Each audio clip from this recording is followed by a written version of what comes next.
Assalamualaikum warahmatullahi wabarakatuh. Sebelumnya perkenalkan, nama saya Dela Poppy Rarasati. Di sini saya akan mewakili presentasi dari kelompok 7 dengan anggota saya Nadia Herliana Putri, Juna Indra Dewantara, dan Muhammad Khairul Nizam. Di sini kami akan mempresentasikan tema tentang problematika Undang-Undang ITE dalam perspektif siasah dusturia. Apa sih pengertian dari siasah dusturia? Siasah dusturia merupakan bagian fikih siasah yang membahas masalah perundang-undangan negara.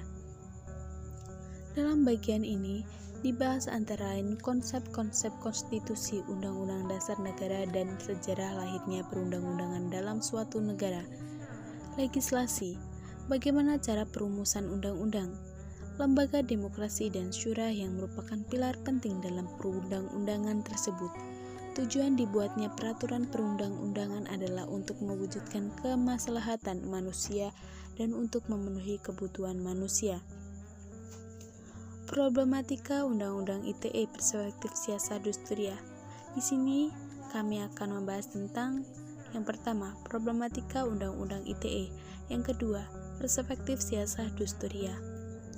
Problematika Undang-Undang ITE. Kerap terjadi kesalahpahaman dalam penerapan Undang-Undang ITE di antara para penegak hukum. Mereka beranggapan bahwa tindak pidana dalam Undang-Undang ITE termasuk ke dalam lex spesialis, yaitu bersifat khusus dan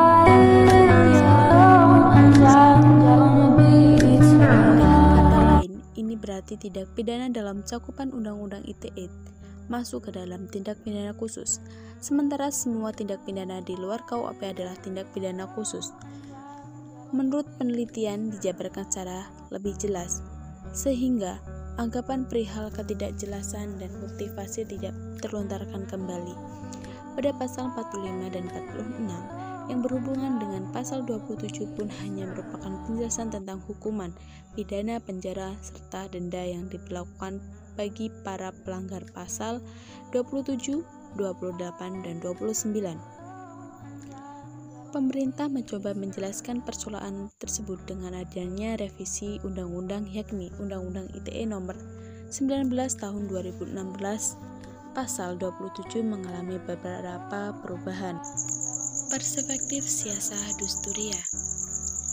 Undang-Undang ITE masih terdapat kekurangan yang dapat mengancam kebebasan berekspresi yang menjadi jelmaan dari hak konstitusional warga negara. Tetapi undang-undang ini belum sepenuhnya menjamin kemaslahatan untuk dijalankan sepenuhnya karena terdapat beberapa kemufsadatan. Di sisi lain, negara boleh-boleh saja melakukan pembatasan terhadap kebebasan berekspresi dengan cara melalui hukum, yaitu undang-undang. Kesimpulan dari presentasi kami yaitu berdasarkan uraian pada bab terdahulu dapat disimpulkan bahwa Undang-Undang Nomor 11 Tahun 2008 tentang Informasi dan Transaksi Elektronik adalah bentuk tanggung jawab negara, terutama pemerintah, dalam menjamin hak konstitusional warga negara, sebagaimana yang telah diamanatkan dalam konstitusi. Di sisi lain, aturan tentang perbuatan yang dilarang sebagaimana yang terdapat dalam pasal 27, pasal 29 Undang-Undang ITE diperlukan mengingat perkembangan teknologi informasi itu sendiri. Al-Quran berbicara tentang masalah ini dengan ungkapan, Allah tidak menyukai perkataan kasar dan keji kecuali orang-orang yang dizolimi.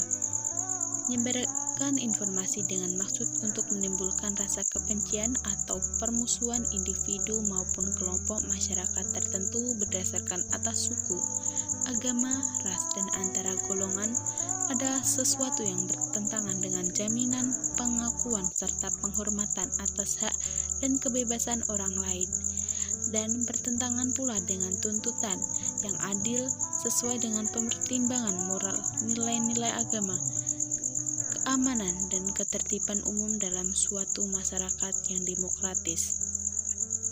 Sekian dari kami. Wassalamualaikum warahmatullahi wabarakatuh.